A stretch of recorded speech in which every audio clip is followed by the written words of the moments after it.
Hey, welcome back to the Vault of Cult, your favourite podcast with your host Chris. And Mark, you alright, gang?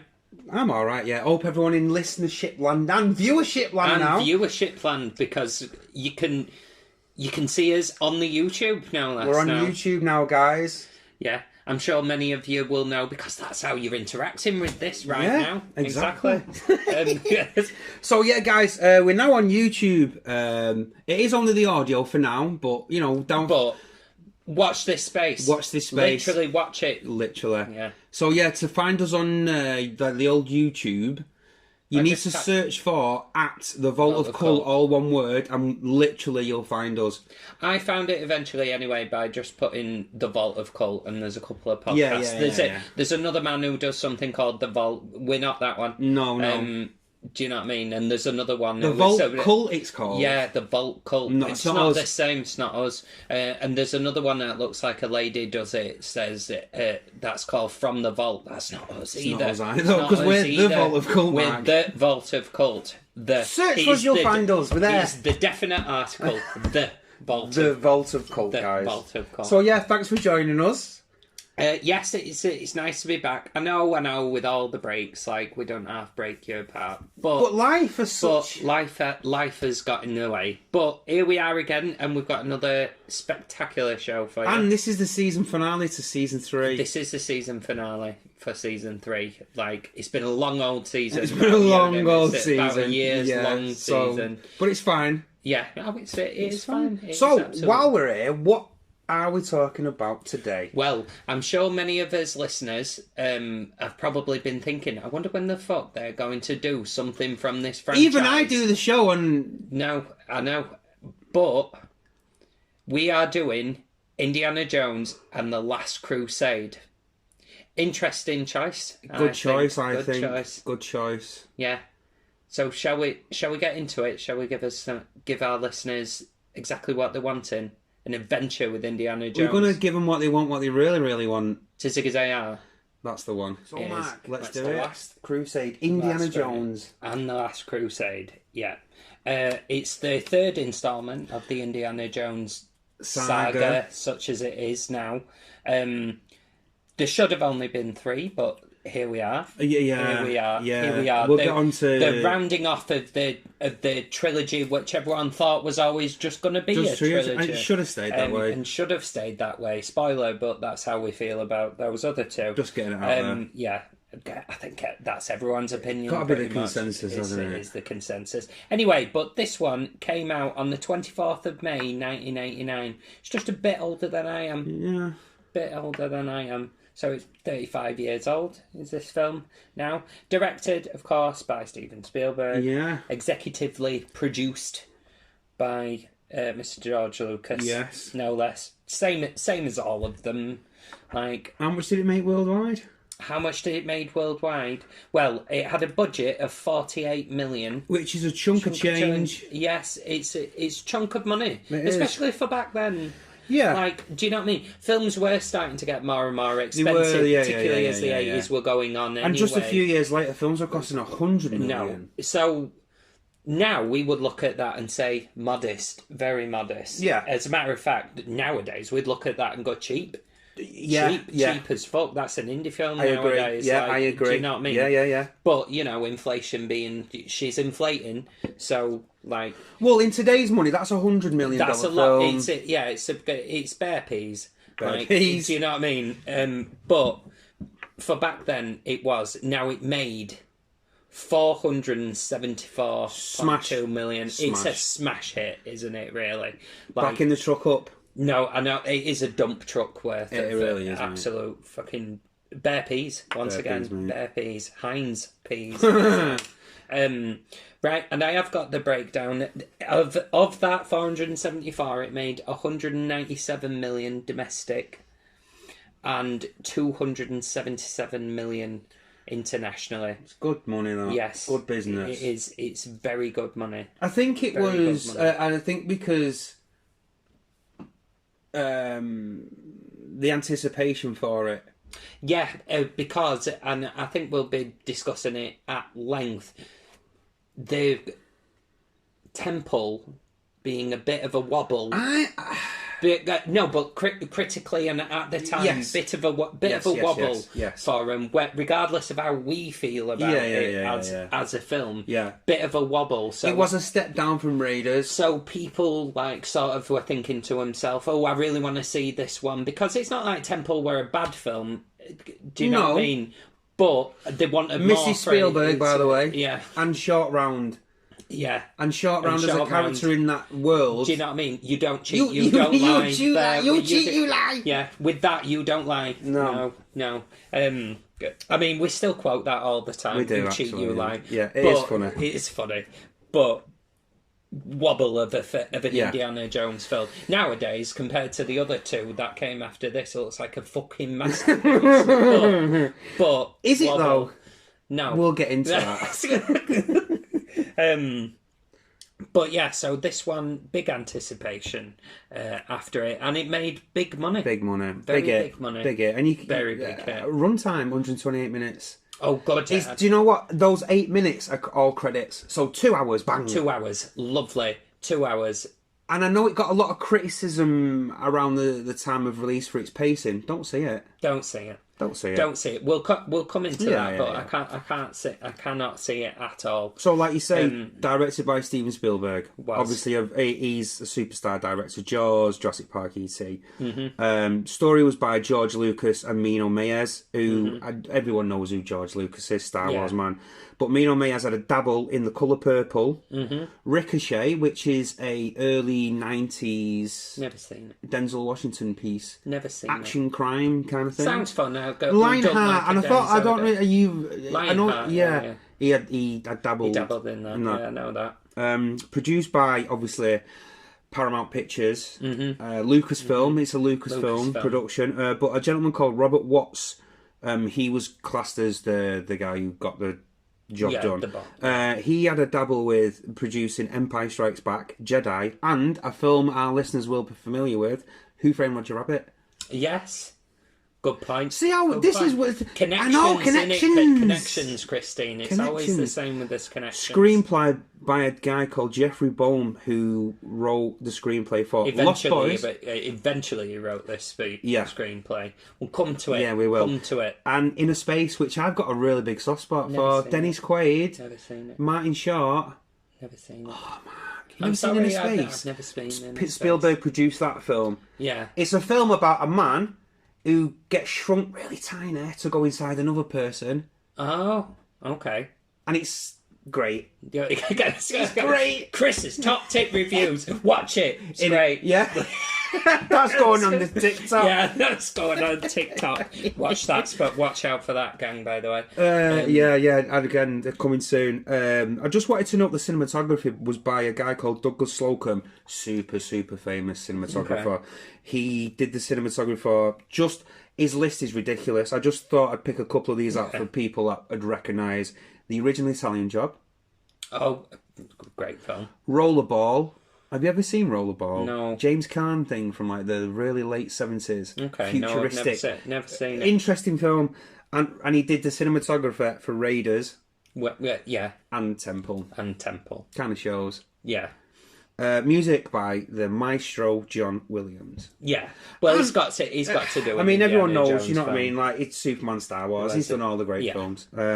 Special effects as well, ILM. Now, I've got something to say about the special effects. Do you? Yeah, I do actually. I won't. We'll get into that. Don't blow your load. I won't. So let's get on to the cast. Yes, the cast. Obviously, Harrison Ford.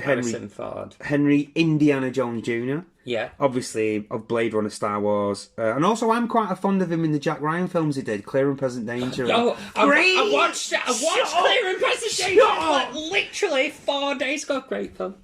Great Patriot film. Games, mate, as well. Great film. A great double bill. Jack Ryan. Love a Jack Ryan. Love a Jack. Hunt for Red October. And someone else is in Hunt for Red October. Hunt for Red October. You know how I feel about we do, that, guys. Do we have? I have a real soft spot for a submarine film. I really do. I fucking love a submarine. He does, film. guys. I do. The amount of conversation we've had. Hunt for Red October, Crimson Tide. That's the Denzel one. Also great film. Watch that film. Sean Connery plays his dad. from Red October. Obviously, everyone knows Sean Connery. Yeah, James you know Bond. He's in A Bridge Too Far. He's in A Bridge War Too film. Far. Love a war film. And he was in Zardos when he gets his cock out. And also from the pod, The Island. From the pod that we did. What island? Yeah, the Rock. Sorry, The island. Fucking island. The Rock. That's it. The Rock. Great film. Love great The Rock. film, and we did a pod on Listen to that show as well, It's guys. not called The Island. It's It's called not The Rock. Mark, you dick. Right, so moving on to more of the cast. Denham Elliott plays Marcus. He's back Yeah. because he was in Raiders. He was. He was in Hound of the Baskervilles. Didn't know that. He doesn't guess what? You know what he did? He was in Watership Down. He was in Watership Down. I didn't know that. Didn't know. John Rhys Davies plays Salah. Great character. Yeah. Slightly racist. Because would not now be allowed to play that part. I don't think so. Would not now be allowed to play that. He plays Salah. He's Gimli in Lord of Rings. Lord of Rings. And we've done an episode on that as well, guys. Alison Doody, who was an Irish model, plays Elsa. She's one of the baddies. Yeah. She's in Due a to a Bond Kill? film. Yeah, she's in First Due film? to a Kill. Yeah. Due to a Kill. Julian Glover plays Walter Donovan. He's the baddie. He's the baddie in it. He was in Empire Strikes Back. And he was. He was in For Your Eyes Only. Another Bond connection. Yeah. Bond connections. Well, there's a fair few Bond connections because British, you know what I mean. Yeah. Michael Byrne plays Vogel, sadistic Nazi cunt. I like him in it. Yeah, it's brilliant, isn't it? Yeah. I want to say a couple of mentions here as well. So, Kavorak Malakian plays Kazim, the leader of the Brotherhood. Yes, underused, massively underused. I think a lot of that stuff was cut. There's too much of a gap between when the Brotherhood appears in Venice, and when they're in the Middle East. Yeah, there's too much of a gap. I agree. He was in Taken 2, and have you seen this Exodus: Gods and Kings? Have you not seen? No, because I swerved it. I took one look at it. No. No. I just were like... Robert Edison plays the Grail Knight. He's mainly known as a British screen actor from the 50s and 60s. Yeah, he chose Special mention. poorly. He did. Yeah. River Phoenix, God rest his soul. Plays young Indiana Jones, actually chosen by Harrison Ford to play it. Yeah. Died of a drug overdose. He did. He was only 22, 23. Yeah, literally in 4 years' time from this in 1993. Obviously, the brother of Joaquin Phoenix. He's in a very famous film that's got a bit of a cult. My Private Idaho. Yeah, he's got a bit of a cult LGBT following. Does that? It's not expressly a gay-themed film, but it's hinting at sexuality. Yeah, very, very much so. And he's really good in it. And actually, in a rare case of Keanu Reeves actually being very good in something, like he's all right in John Wick. He is all right in John Wick. Them John Wicks are wicked. I recognise it. I know. They just get better as they go on. But not about that. But yeah, sad about River Phoenix. Yeah, Joaquin is his brother, obviously. Yeah, Joaquin is his brother. Yeah. So the plot of Indiana Jones and the Last Crusade is, in a nutshell, Indy searches for his father, a Holy Grail scholar, who has been kidnapped and held hostage by Nazis while on a journey to find the Holy Grail. Yeah, in a nutshell. So we're back to what was in Raiders. It's religious. Yeah, artifacts. It's actual religious artifacts. When it works best, I think. Yes, I think that this is properly what it is. So. Give us some fun facts, man. Some fun facts to have fun with. We don't normally dwell on it, but the Academy did give it it won 3 Oscars. It did sound technical awards, but won Oscars. It won the Academy Award for Best Sound Effects Editing. Good sound. Yeah. Best Original Score. Come on. Yeah. John Williams. And Best Sound. Best Sound overall, Best Sound Editing, and Best... the soundtrack is pretty cool, actually. The soundtrack... I think Indiana Jones... Exciting. I think all Indiana Jones films have really good soundtracks, they do. if I'm honest. Even the shit ones have a good soundtrack. Have you watched Dial of Dog Shit yet? No. Don't bother. Swerving it. Don't bother. Swerving it. Spoiler alert, he time travels. Oh. when I watched it, I saw Marco was like, I explained the whole film to him, and he went, I'm not watching it. He went, I'm not watching it. Not watching it now. Watching it. Right. Yeah. We've sort of hinted at it, but Spielberg actively said on set that he was trying to redress the criticisms that had been levelled at Temple of Doom. Yeah. And I can see it. Yeah, I can definitely see it. Yeah, you can see that there's a tonal shift. There is more. This film it's super structured. I'll get into that. It's a very. It knows what to do when it needs to do it. It's a very linear screenplay in the sense of it's set piece, connected by character work. Anyway, that's too deep analysis for fun facts. Sorry about it. He was worried that the name people would reference it to Monty Python because they did. The Holy Grail. But he had a lot of worries about this film, did Spielberg, because busy man back in the late 80s, early 90s, and he had to drop out of 2 films. I think in order to do it. He had to drop out of Big, which I've only ever seen once. It's Tom Hanks' thing. I've only ever seen it once. It's all right. It's a 6 and 2/3 film for me. It's a bit of something and nothing. It's yeah. I get that. Yeah. And he had to drop out of doing Rain Man. He was going to do Rain Man? He was going to do Rain Man. I did not know that. Yeah, but I like Rain Man. I've never seen it. You've never seen it? I've never seen Rain Man. Interesting film. Oh, mate, it's... You know what? Interesting film. You know who's in it who I can't do? I just can't do it. I can't do it. Tom Cruise. Oh, yeah. Can't do it. Anyway. But, yes, he were going to do that.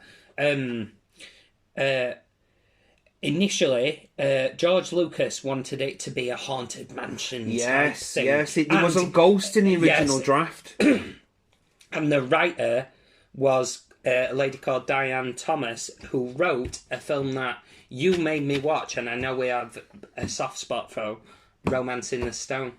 Great film. In the Julie the Nile and that, mate. I'm telling you, double bill that. You made me watch them, and I literally, when I was stopping here, came tear-assing downstairs and were like, Chris, I've just watched it. Great film. Great film. What did I say to you before we recorded this show? I don't do you far wrong. You don't do me far wrong, and that particular one, I was like, fucking brilliant. Loved that. So I was like, oh, interesting. But the rewrites, bloody rights on rights. This film went in and out. George Lucas didn't like... Spielberg first didn't like it, and then George Lucas didn't bloody like it. They got Chris Columbus to sack his hand at it. Obviously, he knows what he's doing. Gremlins, Goonies. Like, do you know what I mean? Like, as much as when he turns his hand to directing, I think he's a bit of a hack later. I think they probably couldn't settle on the tone. I don't think they could settle on the tone, because this went through so many rewrites. Chris Columbus took a chance at it, and it was sort of like the search for the fountain of youth in Africa, and the main villain was going to be a monkey king. Oh. Yeah, well, okay, we put that in the bin. Right, yeah. Georgia. No. Right, can you guess which one of the two out of Spielberg and George Lucas really liked the idea of a Monkey King? George Lucas. All over. It was like, yes! Steven Spielberg was sat there like, not doing that, not doing that, George. Put it in the bin. Yeah. Like, no. Not into the idea. Not doing that. That's the most George Lucas thing I've ever fucking heard. Like, do you know what I mean? The Gungans. Yeah. Well, actually, Lucas Games produced the Monkey Island game, so Monkey Island, and they're well regarded. Very well regarded. So maybe we should have let him. Well, you see what come after. Eventually, Jeffrey Bound comes on, and he creates the film largely Now we're as making we a saw film. it. Now we're making a film. So some few more fun facts. The load of rats specifically bred for the film. specifically bred for the film because they won't do that now. How many died? But also, they were none. About fucking 800. The bastards died. How many rats? There's about 10 left, mate. 1989. About 10 left, mate. The rats are dead. It happens, doesn't it? Incinerated them. Fucking hell. But yeah, I think you already said this, but River Phoenix was given the role of young Indiana Jones on Harrison Ford's recommendation after Mosquito Coast. Yeah, that's which I've never seen. Together. I've never seen. No, and seen recently they did Apple did a version of and made it into a miniseries because it's a book.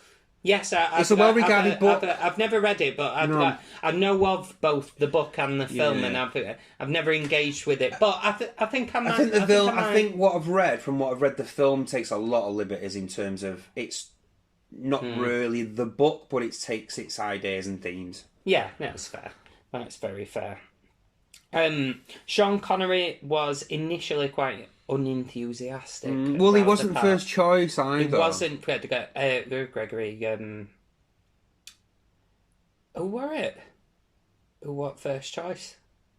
Someone older than him. To Kill a Mockingbird. Gregory Peck. Gregory Peck. I was right in first. Gregory Peck. Yeah. He was first. Someone choice. older than Sean Connery. Yeah, he's much older. Bearing in mind, Sean Connery is only 12 years older than Harrison Ford. Facts that. Do you know what I mean? Yeah. So he's not that much older than Harrison Ford. It Look it. It works. He looks 30 years older than him. It works. But yeah, interesting, super interesting is that. But they constantly kept on about him because when Gregory Peck decided that he didn't want to do it, there was but Connery's the obvious man to play it, as Lucas and Spielberg had originally created the franchises because they wanted something that could rival and outdo the Bond franchise. They're not the same genre, but they wanted something of their own to rival that. So there was in some ways, Bond is a bit of a father to Indiana Jones anyway. I get that, yeah. So I'm all right, interesting. And finally, on my fun facts, he's filmed in so many locations. Fucking zipped him across the fucking world with this. No wonder it were friggin' spenny for the time. They're all over. They're in America. They're in the UK, where a lot of filming, a lot of it was filmed. A lot of filming for Indiana Jones films always takes place in the UK. Yeah, Pinewood. Pinewood Studios. But the filming in location in fucking Venice. Filming on location in Jordan, which is where the temple built into the mountain. Really famous temple. It's in Petra in which actually there at the time, straight after that film, its tourism just went through the fucking roof. Yeah. Really famous temple built into the sandstone rock in southern Jordan. You can go and see it. You can go see it. My friend has gone to see it. It's lovely place. But yeah, all over the place is that. And again, not sure that would realistically happen now. The green screen quite a lot of this shit. Yeah, they do. Do you know what I mean? Yeah. It would be much more studio based, but no, they're physically live in the location. They filmed in Venice from 7 a.m. till 2 p.m. because the people was we physically can't hold back the tourists anymore. So yeah. So anyway, gang. Yes, they're your fun facts to have fun with. I feel like. Please have fun. Yes, and they were fun. I had fun. Yeah, I had fun. So thoughts and feelings. Yes, let's get to the nitty gritty. Right. I think that this story, and we've kind of alluded at, it's what might be considered a possibly really obvious story, but extremely well done. Agreed. Do you know what I mean? Is it right? This story is a tale as old as time. right. Do you know what I mean? Sorry to go all Beauty and the Beast there on you, but the Holy Grail. It's the focus of so many adventure stories. Anyway, literally, and it references it in the movie King Arthur and the Holy Grail. Yes, it's yeah, he does. Yeah, when he's in Donovan's apartment in Venice. Exactly. You know what I mean? So it's what could be considered a bit of we've done that, but it's done so well. But I like the fact that they went back to the well and drew upon religious artifacts. Catholic religion artifacts. Yeah. I think, traditional Judeo-Christian whereas I think Temple took a swerve into Southeast Asian, like that sort of stuff. And, monkey brains. Yeah, and right. The thing is, if you watch Temple now, right? The thuggies, and the slave children. It was a very different film, and also made at a totally different time. That film would never get made nowadays. Never, ever, and justifiably so, because I have to say, looking back at it, is the touch racist. We'll just say the thuggies. Right, so there's none of that. The only questionable thing is Jonathan Rhys-Meyers. John Rhys-Meyers. John Rhys-Davies, for fuck's sake. Gimli. Just say Gimli. Just say Gimli. That's a different actor altogether. It's a white man going, Indy, and it's just... Yeah, that's the only questionable bit. Do you know what? He's in it for about 4 minutes. No, I know, but on the other hand, when I see him back... Agreed. Do you know what I mean? When I see him back... It's Salah! Yeah, it's Salah. Bad digs. So I've put my thoughts about it, and it's sort of like of Indiana Jones as a whole. Raiders is the best action adventure. Temple, while problematic, is genuinely unique. This one has the most amount of genuine heart, I think. And that is... I think it was a step up, a huge step up from Temple. Yeah. A huge step up. Almost like a reset. Yeah, and intentionally so. And do you know what? As well, what's an interesting thing? Do you think the choice of story and the setting, because it was set before Raiders, which a lot of people don't know that. Don't know. So this is that's a good point. It's a very, very, very good point. It is in fact set before Raiders. It's a prequel. It isn't his next adventure. Last Crusade is his next adventure. I mean, obviously, he has many adventures that we've never seen. Yes, but this is and sequel. It sort of alludes to that with how the story is done, because in many ways this is much more of his backstory as well. Not even that. There's a scene when he's in Venice and he's underneath the library, and I swear to God, guys, I've never and I've seen this film loads. I've never seen this before, but when they're going through underneath the library, she wipes the wall and it's a picture of the Ark, and she went, "It's the Ark of the Covenant," and he's like, "Yeah, I know." And she's like, "How do you know?" Yeah, no. Like, how do you know? It's like, yeah, no. Because she's like, "Are you sure?" And he goes, "I'm sure." Yeah. Yeah, literally is. It is the Ark of the Covenant. Yeah. I'm like, love that. Yeah, I forgot about that. Yeah, that's a good point. So, just the things my views on it. The great score. Great score, but great score. John Williams, not just which is. But I wrote. Oh, I think I'd get it. We're in my first draft of this. The music is not only excellent, a really good cue of what you're supposed to be feeling. 100%. Because the one that made me think about that was the boat chase. Yeah, that's Venice. The first set piece. Because the music is never once threatening throughout that thing. I think it's quite light-hearted, and it's supposed to be sort of telling you they're not actually under any kind of actual threat from these people. No, but I'll get onto that. Do you see what I mean? Yes. Do you know why? What's linking into that? I think it's excellently directed by Spielberg. Yeah, he was, and do you know what? Spielberg, you can see he was at his. He was in his flow. Well, Spielberg's always, from what I have always seen, he's always been really good together and knitting together the elements that make up a film, visual and excellent production design, visual, emotional, and musical storytelling. Yes, an excellent production design as well. So, going back, absolutely fantastic opening scene. Yes, it shows almost the origin of Indiana Jones. And I've put in there River Phoenix is a really good choice, mate. And that whole thing, and I think that sets the tone. And to know, and I've got a big piece that I want to talk about the set pieces in the film. Yeah, and that's the first. They're all great. The set pieces in this film, all of them are fucking fantastic. So you've got the chase, the train, when he's using the whip. The scar. That is beautiful. Just a little thing. He whips himself because he's trying to fend off a lion. He's getting chased. And he whips himself, and he's like, oh. Not only that, then the fear of snakes and the hat. Yeah.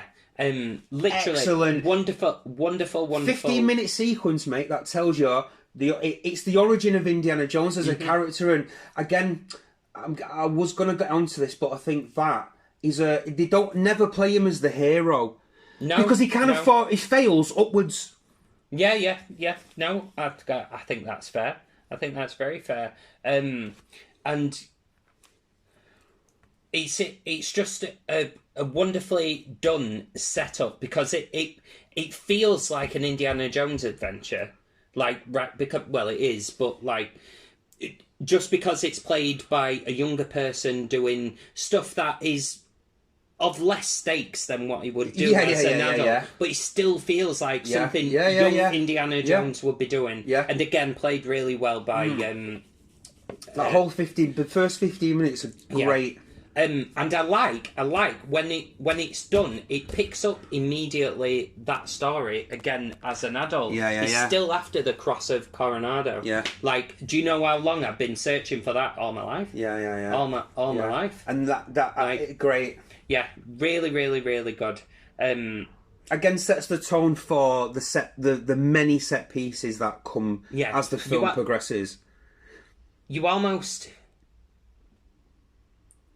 easy to forget how many set pieces there are because they listed them. They blend so beautifully into each other. You sort of know what's coming, but they're so well done. You're still transfixed by them. The thing is, I think Can we get what we thought about the actors / characters? Then we'll get on to the set pieces. Yeah, fair.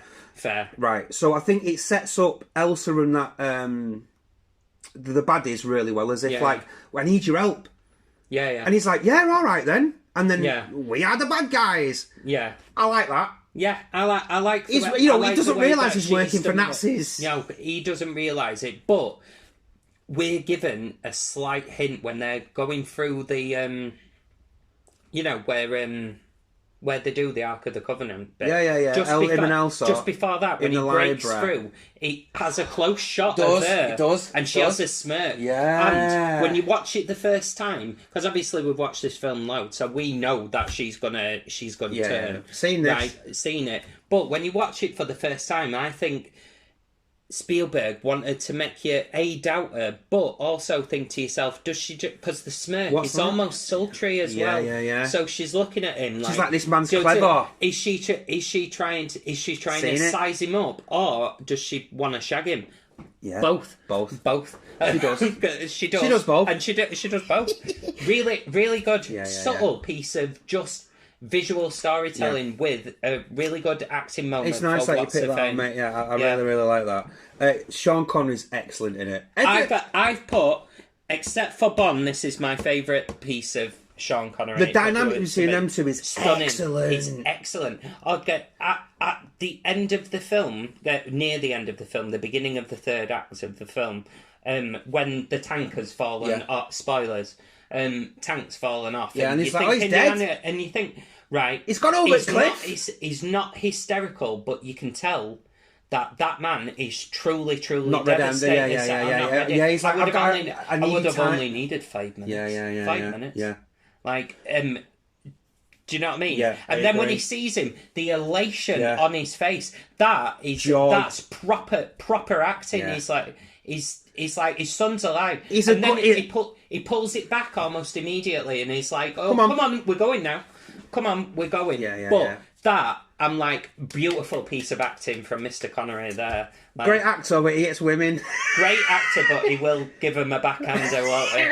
Like, still like him, though. Do you know what I mean? Sean, innit? Sean. Again, like I said to you, like... it's where battering Moneypenny to death. Like, he does hit women, it's fact. He does hit women. He said so. He said so himself. He said so. Like I said, I've got a soft spot for Vogel, the Nazi sadist. You can tell. He's really good, and he's enjoying himself in 100%. this role. He's enjoying himself. And you can tell that he's sadist. I like it. I really like that. Yeah. I think what else do I really like? Denham Elliott plays the fucking bumbling blah, blah, you know. No, but he plays that all the time. Do you know who I did think was disappointing? I forget his name. The leader of the Brotherhood. Yeah. Underused. Because he's underutilised. But I was also going to say... the main villain, I forget his name all of a sudden. I think he's good, but I think he's sort of... Walter Donovan. Yeah. I don't think... I think that... Do you know what? I think he's... Compared... No. And I think... I don't think Spielberg knows how to deal with the bad guy villains. They're always hammer. Yeah. He's never been able to do it. And I hammer. Don't think... Yeah. But it suits it though. It's not to the detriment. It's not to the detriment of the film. It's not saying to the detriment. Again, I don't think the script is the best.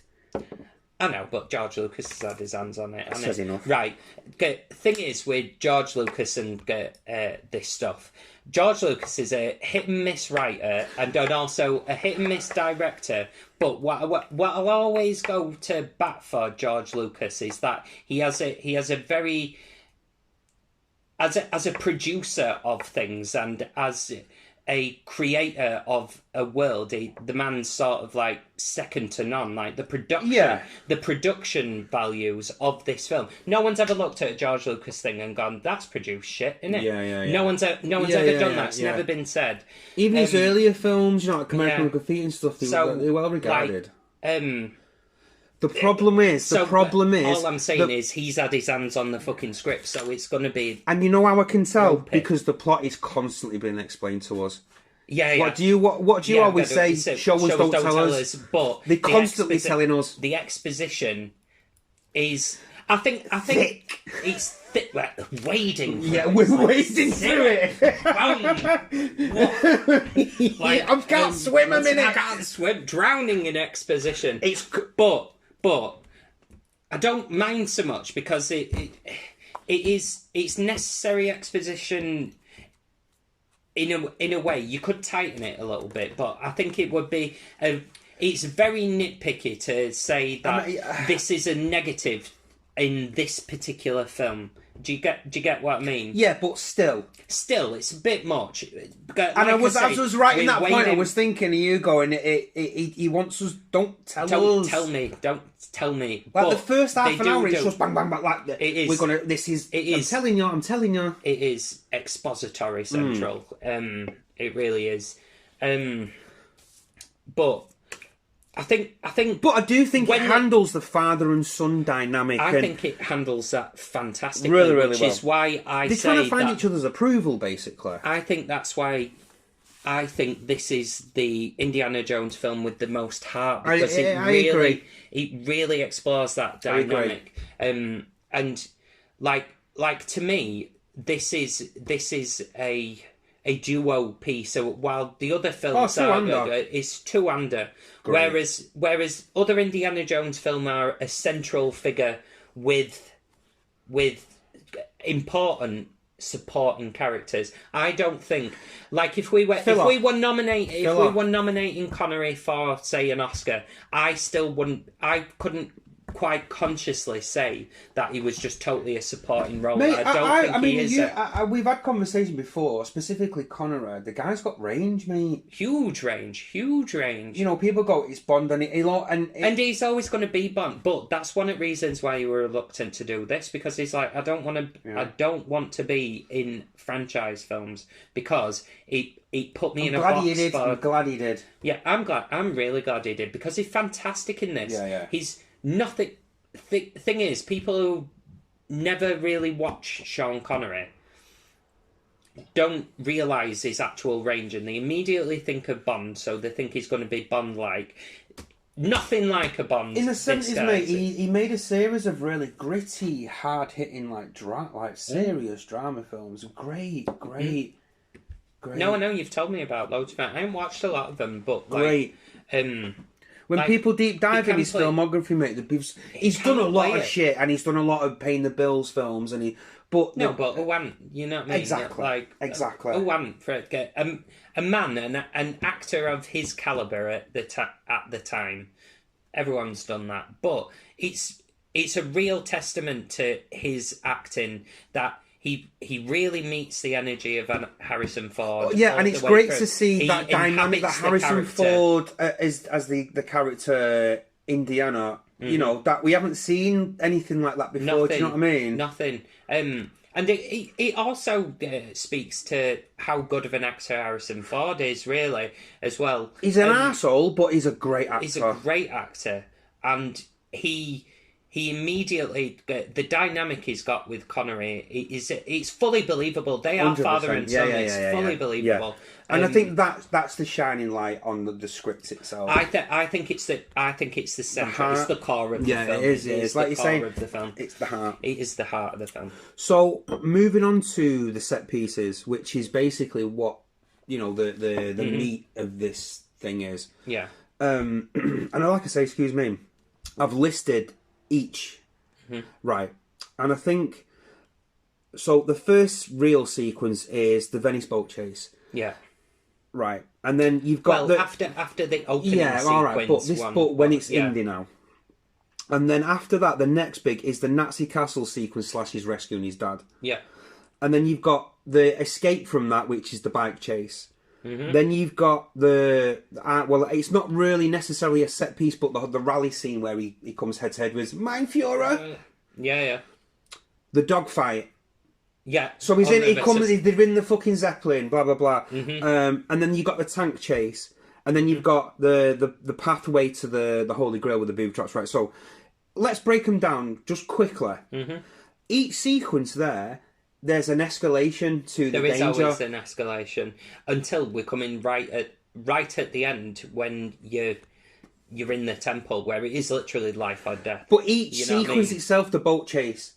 Yeah. Each and where you're going from, they're being chased, they're being shot at, they're going through a boat and they could get exploding, and then the thing nearly chops up, and then you go onto the Nazi castle where it's all relaxed, and then he's like, right, my dad must be in there. So he finds his dad, he gets caught by the Nazis. Him and his dad then accidentally set fire to the place. And then they're in the fireplace going back and forth. And then the escape, then it's into the bike chase. I think each and every set piece, there is a set piece within the overall set. Yeah. Do you know? I don't know what that word is, but there's an escalation each individual set piece where the danger escalates and the threat escalates. Like you're saying, where this is where the score and the images you're watching. Because it's precisely brilliantly done by Spielberg of just excellent of just having audible and visual storytelling lock in together.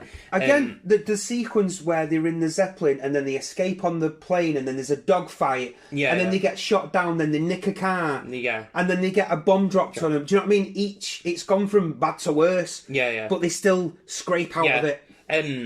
Excellent. It's fucking. There's always the tone is always going up and up and as well, while always keeping itself. I know they're in a Zeppelin, but it's always the audience is with it, even though it's massive and over the top. It's never far fetched either. It's. Okay. I never find it far fetched. I find it exhilarating, but I never find it far fetched. But I think this is a master director in the flow again. Well, that's what I mean. How to film those it, set what pieces, to get. What I'm trying to say could so easily, in the wrong hands, 100%. Be a farce. And you know what? And I think farce. It's brazen to have that many set pieces in a film. Yeah. I was just going to say, I wrote it on this one, but I was like, hammering the set pieces, but in a good way. 100%. Do you know what I mean? Because it's just like, bang, bit of connective tissue, then another one. But that's what I think's so good about the character work that the actors are doing, because it's almost like we get set piece, bit of character development, set piece, bit of character development, and that could, again, not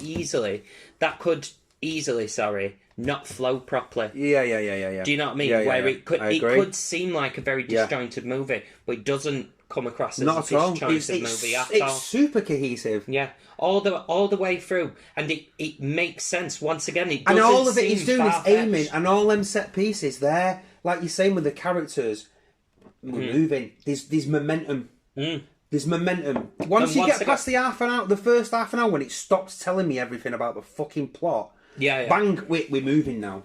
Yeah, we're moving. And again, master at work here, mate. Yeah. Genuine. It was him at the top of his game. And it's a shame that he no longer makes films this good. No. And he hasn't for a while. No. Let's be honest. Yeah. I mean, Jurassic Park was 4 years later. Was that his last great film? We'll I mean, thinking about it, yeah, probably. His last... He's made film where films the set pieces are we're moving. Even though we have downtime for character, even in those moments of moving. No, I know, but once again, it's his mastery of being able to knit together what could very often seem like a disjointed set of being scenes. chased by dinosaurs. Do you know what I mean? All right, watch. You know what I mean? And with this, they're in a blimp and they've got to get out of the blimp, and then they go from a plane to a car to a. It could very easily, easily be silly. Like, all right, silly. And scenes that are silly, like fucking Connery accidentally shoots the back of the plane, and to get like there's about 4 or 5 very brief things that just don't hit the target. There's like a scene in it where Marcus, where Sean Connery's character and Denham Elliott's character are, you know, where they have a bit of scuffle in the tank while he's hanging on the side of the fucking thing, where Vogel's he's having a fight on top of the tank before it goes over the cliff, before they escape. And he's like that. I don't know if you've seen this, but when he squirts the ink in his eye, that's his eye, and he falls back and bangs his head. He's like, Henry, the pen's might be sword, and he just goes, and Sean Connery goes, whatever. Did you notice that? Yeah. Did you notice that? I was like, oh, that's missed. Yeah, they've gone. It's just like move on. There's only about 2 or 3 moments in the film where I've gone, that's just missed the mark completely. Yeah, but also good jokes. The dialogue is really does its good. job. It does its job. Do you know what I mean? The dialogue's great once it gets out of the exposition. Once we're moving, we're in Venice, it does. It stops. After the first 30 minutes, it stops telling me everything. But once they get away from the fucking museum, essentially, you know, where his office is, and it's dead funny, crawls out a window, blah blah blah blah blah, to get away from all of his students. Ha ha ha. Like, very good. Like I say, it kicks in after half an hour. With that half an hour, we get 2 very heavy expository scenes right after each other, because he has the one with Marcus in his apartment, and then literally the next. It's not the next scene, but it might as well be the next main scene. Like, he's getting essentially the mission from the guy who it turns out is the main villain. Yeah. And it's like, and you're explaining things again. So that's basically 20 minutes, really. It's the opening with River Phoenix. That's 15 minutes, and then that whole I'm telling you is another next 15 minutes. Yeah. So it's a bit yeah. But once you're out of that, it stops doing that. Yeah, it does stop doing that. It's just, we're going now. We're off. The momentum's there. To be fair, I mean, a lot of Indiana Jones films tend to be a little bit expository heavy, because they're explaining some piece of this more so than the last two. This more so than the last two, but you can't deny it's kind of always been there, like in the DNA of the thing, because you do find adventure things tend to be expository heavy early on. All right, you've got to give them your mission. You've got to give them their treasure map. True. All right, so, you know. I want to just mention about the special effects as well. ILM. Yeah, and there's not that many. Not and I like that. A lot of it's practical. It's very practical. I like that. There is of course the famous effect when what's his face dickhead drinks from the it was a composite shot. It was the most complicated composite shot when Donovan drinks from that's his last drinks from the not the Holy Grail. Yeah, and from then ages Grail. really quickly and just blows up. Yeah. Who pushed him against the wall? Did you see? What? He just like blows up against the wall. Indy pushes him off. Oh shit! Yeah. But it just blows up. Elsa it just explodes. Exploding skeletons. Perfect ending as well, I think. Really good. They literally ride off into the sunset. Literally. Which is why is there more? Because I think we're coming to the point. We need to mention the next two a little bit, in terms of legacy. Obviously, Raiders of the Lost Ark was the first one, Temple of Doom, then this, and then Kingdom of the Crystal Turd and Dial of Dog Shit. Yeah. Right. I haven't watched Dial of Destiny. Don't bother. I just can't. I can't bring myself to watch it. I can't. I love an Indiana Jones film. I really do. They're always a pleaser to me, but you've got the one about aliens and then the one about time travel. I just can't watch a Disney cast grab it over it. I can't. Again, what a thing we used to say, Mark, is you think you want it and you don't. You don't want it. You don't want it. And I can't understand why that Dial of Destiny is 300 odd million quid. I don't understand what for. What you're paying for. Well, Harrison Ford, that's what I'm paying for, because he probably was like, I want 50 million. And they've gone, all right, dump truck. Back it up, boys. And I'm saddened by the newer ones, and I haven't watched it, so I can't really comment. But it just leaves a bad taste in my mouth for the whole of the franchise a little bit. Do you know what I think it is? And again, I've said this at the beginning of the show. I think it's because they should have... if they're going to do... I think Indiana Jones only works well for some reason when it involves something to do with actual religious artifacts. Because they tried out, like say, Crystal Skull is about aliens, time-travelling aliens, and then Dial of Destiny is literally... It's a fucking device that you can... It opens up a portal and you can travel through time. Yeah. I'm like...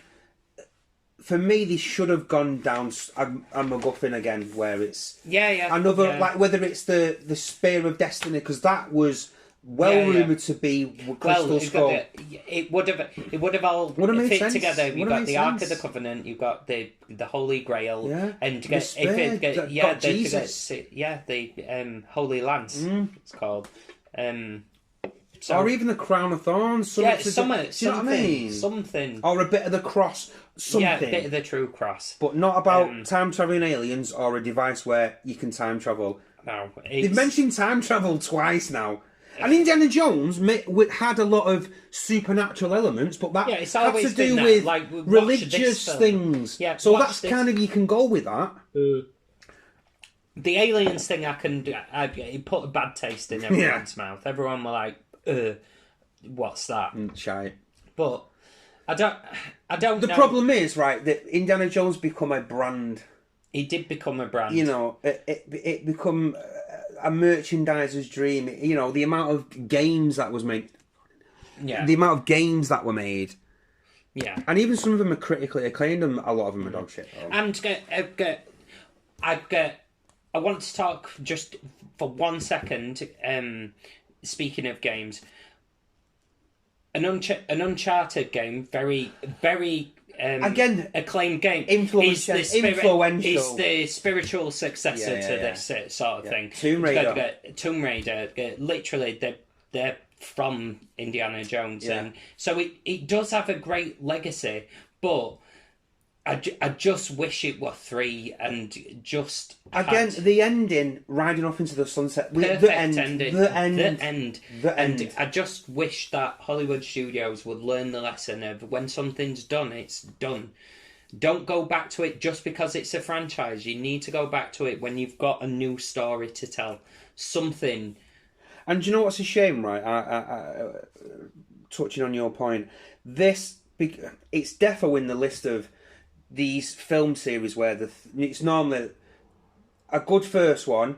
Mm-hmm. Very rarely the second one never outshines the first, and then the third one it's like the meh. Yeah.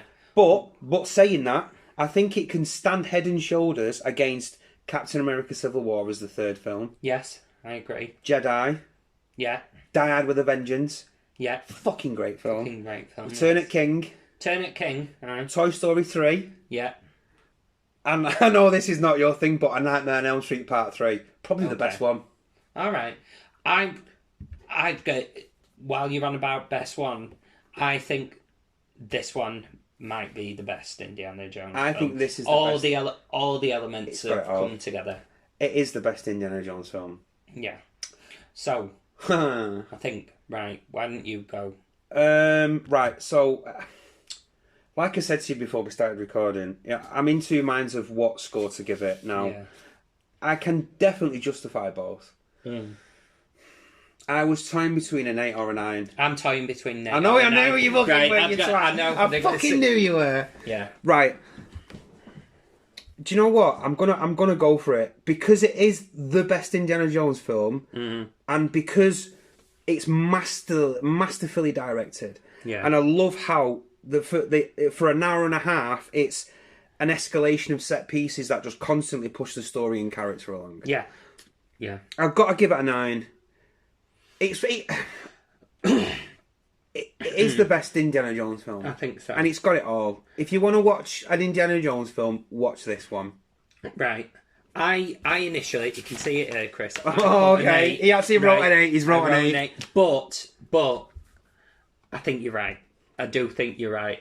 I'm going to give it a 9 as well. Think you're right. And we've spoke about this for a long time, this film. The only reason that we're going to give it an 8 was because of that first half an hour where it's just info dump. Agreed. That is the only reason that I would have properly marked it down. But it makes up for it. The exposition isn't egregious. And that really was the only negative I put about that. The exposition isn't egregious. You forget about that when it kicks in. You forget about it. The rest of the story, it's got the most amount of heart. It's got the most fun set pieces and most well executed set pieces. Some of the best characters in the franchise. I think it's the best one. If I'd look at Raiders and still think that's an 8, which it probably is, then this one's got to be a 9. It has to be. If the way we talk about this film, we have spoke about it a lot, haven't we, over the years? So yeah, I'm giving it a 9. I will meet you at a 9. We'll give it a 9. I think that's one of the best scores we've ever given because you know what I mean. Yeah, deservedly. Yeah. Deservedly so. So guys, that's Raiders of the Lost Ark. No, it's not Raiders of the Lost Ark. That is Indiana Jones and the Last Crusade. So thanks for joining us again, guys, on the show. Like I said, we really do, and thanks for all the support. We can catch us on Spotify, Apple, Amazon. We're on Instagram at The Vault of Cult. Get in touch, guys, on the email. Yeah. thevaultofcult@gmail.com. And watch your phones, watch everything, because there is stuff to come. We're expanding. We've got plans. We are expanding. So watch we're on YouTube, The Vault of Cult on that YouTube. It's at that YouTube. At that YouTube. I'm on that YouTube. So yeah, guys, thanks for joining us. So it's a goodbye from me. And me. See you later.